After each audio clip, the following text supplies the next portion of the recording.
Metalstorm, the destruction of Gerard's sin. Who we all remember where we were when we saw that in 3D. And no, actually, I don't think I ever saw it as a kid. Apparently, I played on TV a lot. Like, I guess you just had to be watching TV at the right time, and I was just not doing it. Um, I do remember seeing little bits and pieces of it on like one of those stations like WGN Chicago or something. You know, one of those stations that used to show like the outlaw Josie Wells all the time. Um, so yeah, that was my Metal Storm experience. Now as an adult, I've bought the Blu-ray and I love it. Well, no, I don't love it. I like it a lot. I love Troll 2. I like Metal Storm. I love Troll. Um, I love Parasite. I like Metal Storm. It's a very weird structure, like clearly kind of based off like what was popular at the time, like Mad Max and Star Wars, and it was 3D. Um, I gotta watch it in 3D sometime. Yeah, yeah. Resident Evil. Geez, is it 4 or 5? I think it's the one before the last one. That one in 3D is like I thought was amazing. Some of the most brilliant, subtle use of 3D ever put in the because Paul W. S. Anderson, is a controversial director, but he has like really good. They call it design or visual elements. He's a very good visual filmmaker, and he really understood how to way better than like Scorsese did and Hugo. But I digress.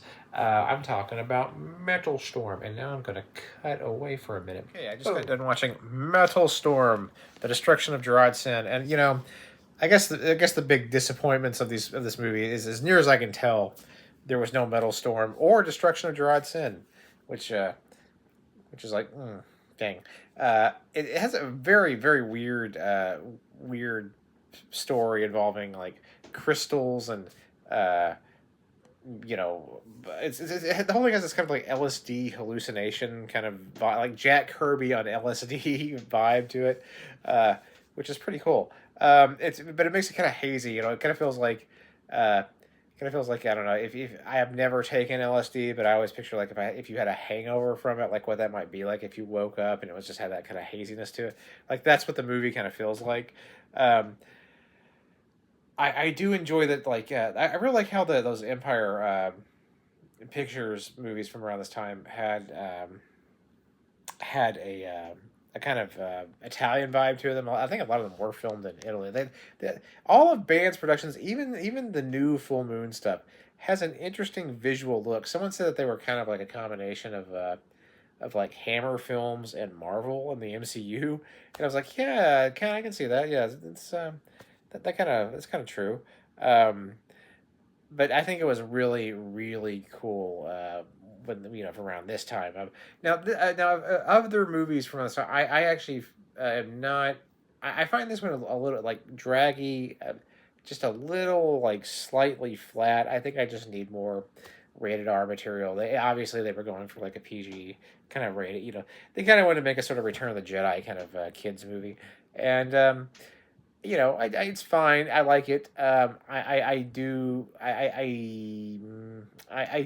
I put it just a little bit below Space Hunter Adventures in the Forbidden Zone, and both of those movies have a kind of not quite their energy for me, but I still like them. Um, but yeah, for the other like sort of Charles Band movies of that time, I love Parasite. That's a really cool one, and that one is also a 3D movie. So yeah, that's more of a preference. I like one thing I do really appreciate this about this though. I love the knockoff Star Wars quality of it. Like the characters all kind of look like they could have been in like generic Star Wars toys, like that you would have bought like in like a plastic bag, at like a 7-Eleven, or maybe purchased at like a trade fair or something, like that. That's what that's all kind of cool. Um, so yeah, yeah, and I also liked Richard Band's score. It's like my second favorite Richard Band score after House on Sorority Row. I think that's what he did. House on Sorority Row. It's very. I hate to use the word jaunty, but it's very kind of jaunty adventure music, which you don't. Usually when I think of Richard Band, I think of like ooh, the Dark Carnival music, like, that, you always play like this kind of puppet mastery, like, ooh, it's a carnival, but it's scary, so it's really fun.